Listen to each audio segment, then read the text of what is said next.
I'm Teresa Carraggio, and this is Third Paradigm. And I'm recording in the apartment that my youngest daughter has moved out of.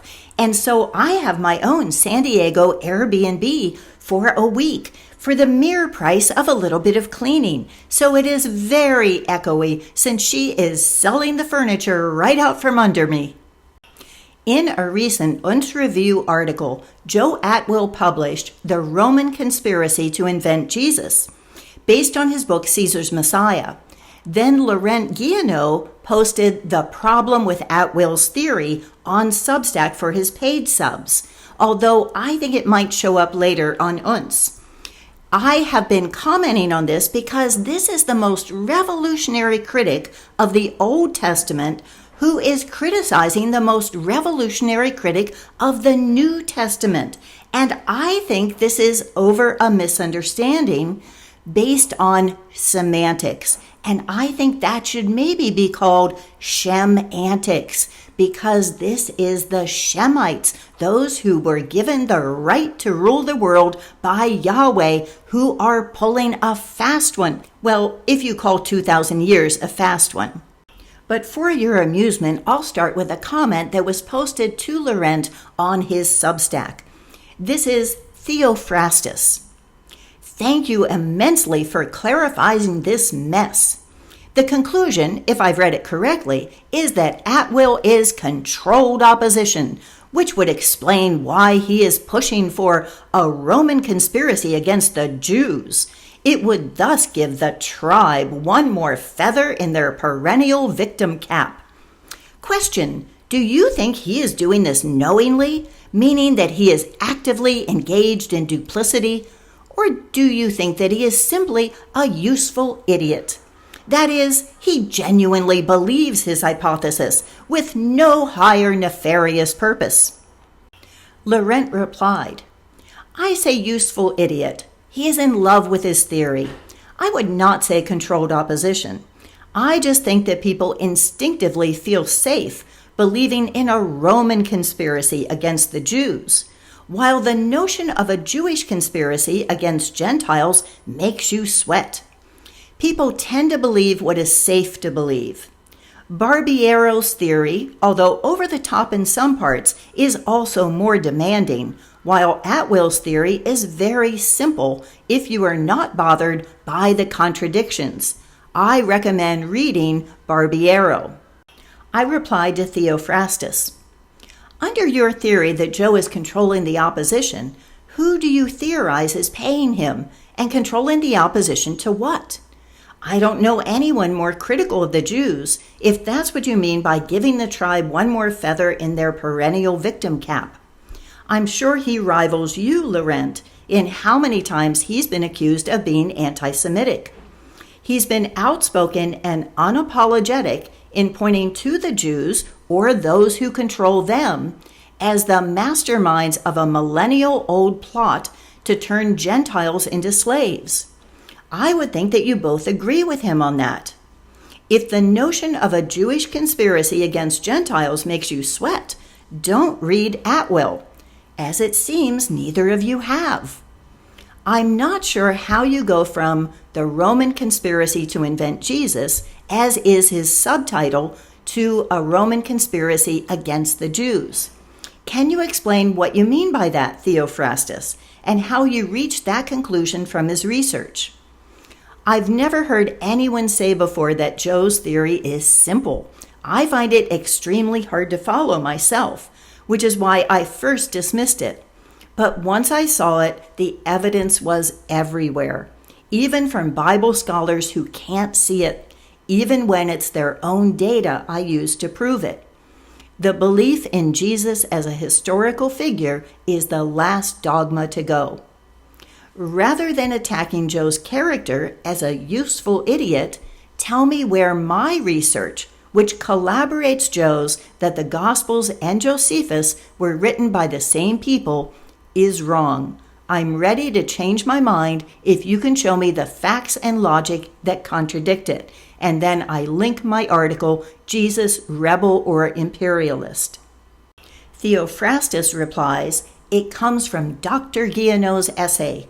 He quotes, I don't need to explain to my readers why Atwill's theory is more widely promoted than Barbiero's. Atwill talks about a Roman conspiracy against the Jews, while Barbiero talks about a Jewish conspiracy against the Gentiles. Rather than trying to attack me when I was not talking to you in the first place, perhaps you'd best be served by reading the essay in its entirety before you get hoisted by your own petard. Again. Ta. I replied, I find that men often mistake character attacks for argument and logical argument for character attacks. Your statement on a public forum, not a private message to Laurent, was first referring to Joe Atwill's work as a mess. That's a character attack, not a critique of his arguments. You then read Laurent's conclusion as saying he's controlled opposition, another character attack that you're not willing to justify by speculating as to who would pay him and what opposition he's controlling. You then leave two options for Atwill. Either he's knowingly duplicitous or is a useful idiot with no nefarious intent. So generous of you. And then, when I challenge your facts and logic as being completely contrary to Atwill's work, you say that I'm attacking you.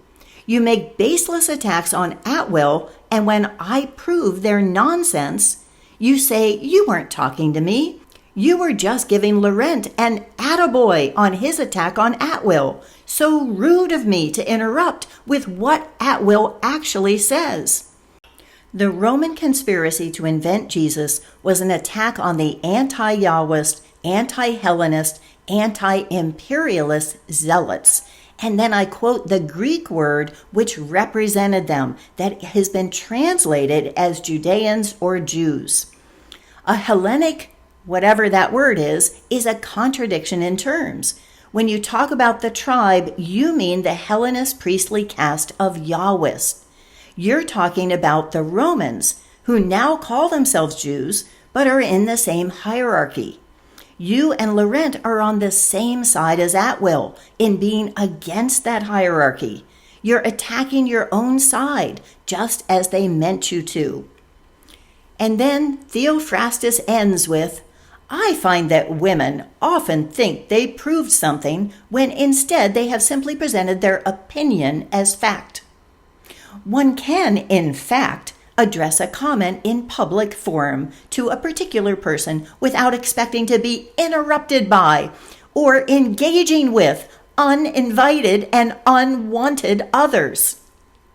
I don't bloody much care what your opinions are, madam, and you do not know how much time I've wasted reading Atwill's mess. Dr. Guyenot has cleared that up. My question was a minor one, and he answered it to my complete satisfaction. You may continue talking to the wall if you wish, but the wall owes you no explanation. As an aside, the name Theophrastus means divine speaker. No hubris there.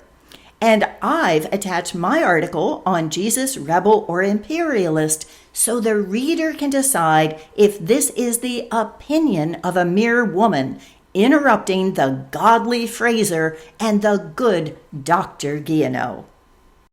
My Jesus Epiphany. I am a great admirer of Joe Atwill, who I am pleased to call my friend and fellow conspiracy theorist. We've been in touch for 20 years when I first contacted him after reading Caesar's Messiah. He was enthusiastic about my own research into the fictional Jesus and has encouraged me to write a book about it. We have geeked out over implications few other people would get, if not so deep into the woods. He was also the first to confirm my suspicions about Robert Malone, and I hope to visit him soon. I am also an avid admirer of Laurent Guyenot, who is one of only 2 Substacks that I pay for, with Vanessa Beeley as the other. He has also subscribed to me as one of only 20 Substacks he reads, saying my research interested him. I've purchased 2 of his books and have done several enthusiastic episodes in response to them, which I'll attach at the end. He's confirmed things I thought I was the only one to suspect and has furthered my thinking in ways I never anticipated. He's one of the clearest analysts, most meticulous researchers, and open-minded thinkers I've ever read. I don't always agree with either of them, as it should be if we're at the growing tip together. And in this case, I think the misunderstanding has been caused by the mistranslation by both of them of one word, and that word is Jew. Here is my original thread to Laurent. When I first started reading Caesar's Messiah, I literally threw it across the room in disgust. I then picked up Elaine Pagel's On the Origin of Satan and read her description of Satan as the intimate enemy, the Judeans. I thought this validates that crazy book that says the Gospels were written by Josephus, who hates the Judean rebels. Then I read John Dominic Crossan on the archaeology of Rome, where he says that Lord of Lord, Light of Light, True God from True God, Begotten not made, are like graffiti on stone inscriptions, all referring to Caesar. And for the next 20 years, as I attended the International Bible Conference called the Jesus Seminars, everything I learned validated Atwill's theory that Josephus and the Gospels have the same author. Whether Josephus is a pseudonym also, I don't know.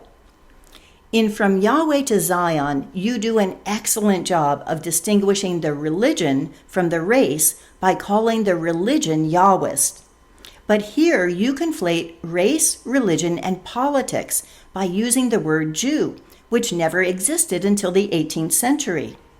The Greek word used by the Bible is that one I can't pronounce. And then it says that to side with or imitate the Judeans, if we translate it that way, its antonym is Hellenismos, meaning acceptance of Hellenism or sun sky god worshippers of Dias, god of the Aryans. There's no such thing as a Hellenist who is one of those. They're completely opposite. The Messiah of that word translated as Judeans was the founder of the Zealots, Judas, the Sicariot, the healer, the Nazarene, the Galilean. Were they called Judeans as followers of Judas? When Greek writers talk about a messianic movement against the Hellenic Empire, they're talking about the Zealots. Messianic and Christ are the same word. That Christianity had nothing to do with the non-existent Hebrew name Jesus. The only mention of a person by that name is by Josephus. The original spelling of Aryan is hero, as in hierarchy. Those who opposed the Hellenist Aryan hierarchy were the followers of Judas the Sicariot. In the Gospels, he becomes Judas Iscariot, portrayed as Satan. Is that just a coincidence? The Hellenists worshipped Seth, or Set, who becomes Yahweh. The sky father Dias becomes Dios, sky father of Jesus. When you talk about the Hellenists, the Roman Empire, the Sanhedrin, the authors of Jesus, and Constantine, they're all in the Aryan hierarchy. Constantine is a royal Sith, which is to say a royal Seth. Laurent responded, "You say the word Jew, which never existed until the 18th century. I don't agree. The word existed from antiquity." And then he quotes the one that I was saying that I can't pronounce, and that it was Judaeus in Latin, Yehudi in Hebrew. Simply, it was not distinguished from Judeans, meaning not so much inhabitant of Judea, but member of the tribe of Judah. Nationality was not primarily geographical for the Romans, but ethnic.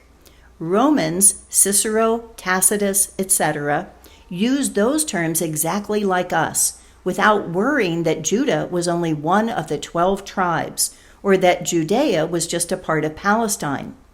I think nitpicking on lexicology is not so useful. Nominalist definitions are sometimes good enough. A Jew is someone who regards himself as a Jew and who is regarded as a Jew by other Jews. And it was like that in Roman antiquity, just like it is today. I answered, I really appreciate your response, Laurent. One of my rules for a good argument is to say why it matters. If this was nitpicking on lexicology, we both agree that it doesn't.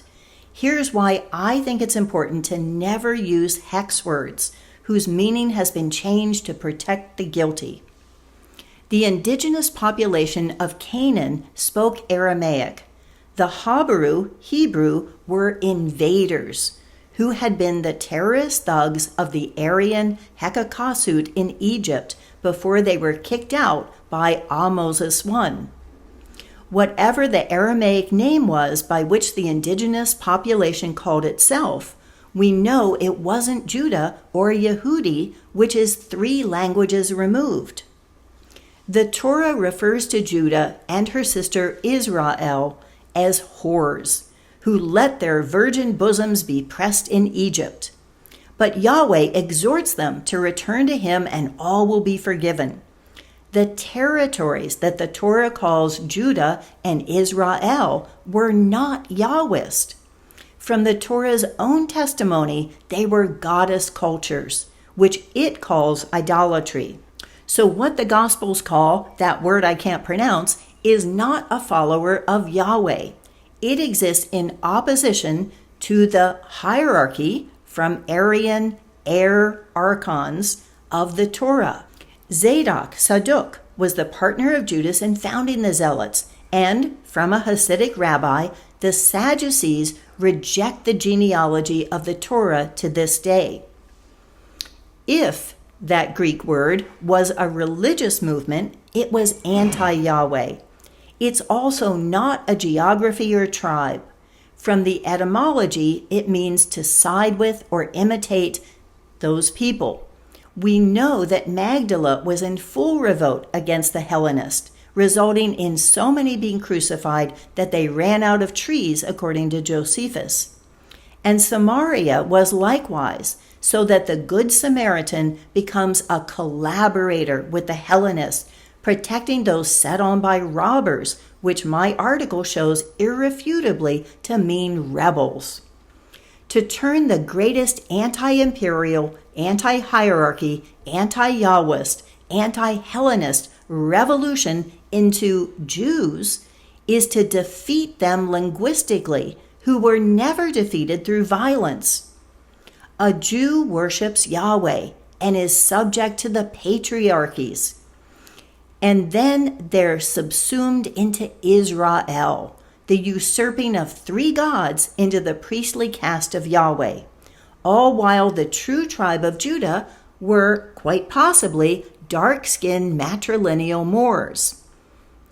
And now we have Ashkenazis, who self-identify as Jews, which is how that word should always be prefaced.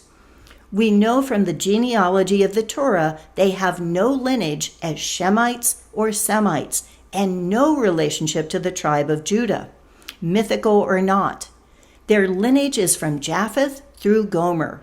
They come from the Pale of Settlement in Ukraine, Russia, and spoke Yiddish. When they came to Israel, Yiddish had to be banned and Hebrew imposed in order to force a dead language to be revived. They have no racial, geographic, or linguistic ties to ancient Canaan. They're just the latest recruits to be the Jews, which is how we should be pronouncing Jews. Lost in translation. So both Guyenot and Atwill use the term Jew as an ethnicity and a religion. They use Judean as a Jew or Hebrew from the Israel tribe of Judah located in Judea, the southern part of Canaan. They worship Yahweh and are ruled by the Torah's genealogy of patriarchs. The words Hebrew, Semite, or Aramaic denotes their racial identity and linguistic origins. I wonder if this is all a ruse. when we're talking about the political revolt that was spreading throughout Canaan, we should be looking at that as the zealots who were the followers of Judas, and call them Judahites and not Judeans, because that is where they were getting the impetus, and also from Zadok, and the Sadducees to push back against a religion that was being imposed on them. And who was on the other side? The Aryan hierarchy picked up their linguists, their priestly caste, the ones who invented languages and wrote the myths that became religions. In Anatolia, they were the Luvians. They become the Levites of the Bible. They end up imposing the religions of Egypt, Iran, India, Greece, Rome, and they create all the languages, all the so-called Proto-Indo-European languages. So they are perfectly capable of coming up with another story. If we take Luvians and take out those vowels that they didn't have in Hebrew, it's pretty darn close to Flavians. The Flavians were the Luvians, were the Levites. This was the divine rulers who were giving that impetus to be able to trick the people into doing whatever it was they wanted and conquering them through a story, through usurping their history rather than militarily. And for more on this, here's Jesus, Rebel or Imperialist, and this is From Yahweh to Zion on Laurent Guyenot's work. And thank you for helping me bring together, I hope, these two great minds.